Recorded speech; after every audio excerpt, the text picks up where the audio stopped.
عزیزو اور دوستو، السلام علیکم ورحمۃ اللہ وبرکاتہ۔ حضرات، سیرت سرور عالم صلی اللہ تعالی وسلم کا اگلا حصہ آپ حضرات کی خدمت میں پیش کرنے کی کوشش کر رہا ہوں، تو آئیے شروع کرتے ہیں۔ بسم اللہ الرحمن الرحیم۔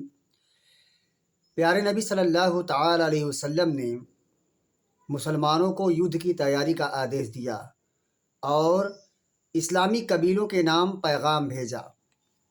جو اللہ اور آخرت پر ایمان رکھتا ہو، رمضان سے پہلے ہی مدینہ آ جائے۔ مسلمانوں نے آپ صلی اللہ تعالی وسلم کی آواز پر لبیک کہا۔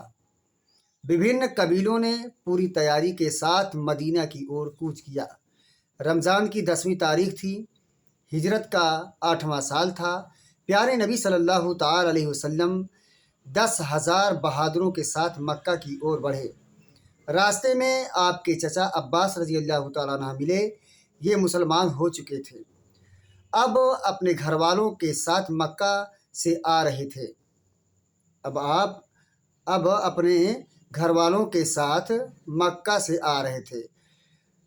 آپ نے دیکھتے ہی ان کا سواگت کیا، بہت ہی محبت سے ملے اور ان کے بچوں کو آرام اور آدر سے مدینہ بھجوا دیا۔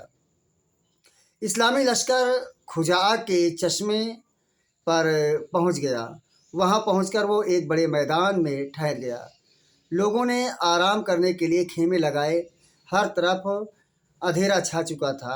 آپ صلی اللہ تعالی وسلم نے آدیش دیا کہ پرتیک قبیلہ الگ الگ آگ جلائے۔ اس کا مقصد یہ تھا کہ دیکھنے والوں پر اسلامی طاقت کی دھاک بیٹھے۔ لوگوں نے ایسا ہی کیا۔ پہرا دینے والوں میں حضرت عباس رضی اللہ تعالیٰ عنہ بھی تھے۔ یہ ایک اونچے ٹیلے پر کھڑے کھڑے ادھر ادھر نظریں دوڑا رہے تھے۔ نکٹ ہی انہیں 2 چہرے نظر آئے۔ ان کی بات چیت بھی کانوں میں پڑی۔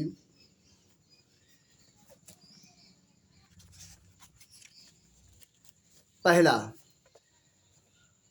بدیل دیکھ رہے ہو؟ میں نے تو کبھی ایسی آگ دیکھی نہیں۔ دوسرے نے کہا: ابو سفیان، خدا کی قسم، یہ خزاعہ کی آگ ہے۔ معلوم ہوتا ہے کہ لڑائی کی تیاریاں ہو رہی ہیں۔ ابو سفیان نے کہا: قیامت تک خزاعہ کی یہ شان نہیں ہو سکتی۔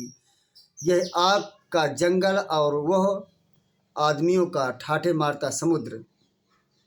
حضرت عباس رضی اللہ تعالیٰ عنہ سے رہا نہ گیا، اچانک بول اٹھے: ابو سفیان، میں عباس بن عبد المطلب ہوں اور یہ محمد بن عبداللہ صلی اللہ علیہ وسلم کی آگ ہے۔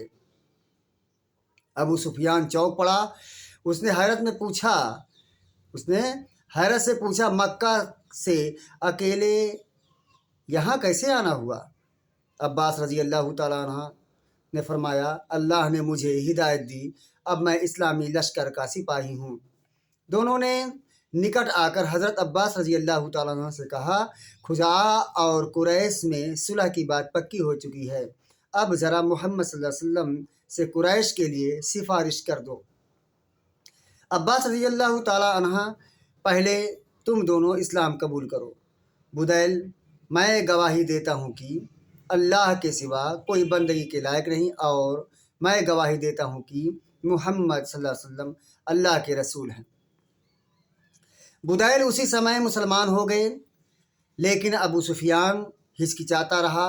حضرت عباس رضی اللہ تعالیٰ عنہ بار بار کہتے رہے۔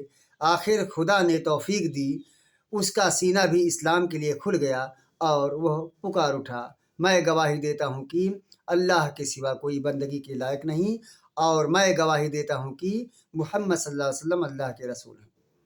حضرت عباس رضی اللہ تعالیٰ عنہ دونوں کو لے کر آپ صلی اللہ علیہ وسلم کی سیوا میں حاضر ہوئے اور آپ صلی اللہ علیہ وسلم کو خوشخبری سنائی۔ سن کر آپ بہت خوش ہوئے اور دونوں کو مبارکباد دی۔ مکہ اب بالکل سامنے تھا۔ آپ صلی اللہ علیہ وسلم نے لشکر کو کئی حصوں میں بانٹ دیا۔ ہر ٹولی کا الگ الگ کمانڈر بنایا۔ سب کو آدیش دیا کہ شہر میں الگ الگ دروازوں سے داخل ہوں اور جب تک کوئی پہل نہ کرے اس پر ہاتھ نہ اٹھائیں۔ آپ صلی اللہ علیہ وسلم نے دیکھا حضرت ابو سفیان رضی اللہ تعالیٰ عنہ کا سر جھکا ہوا تھا، چہرے پر اداسی تھی۔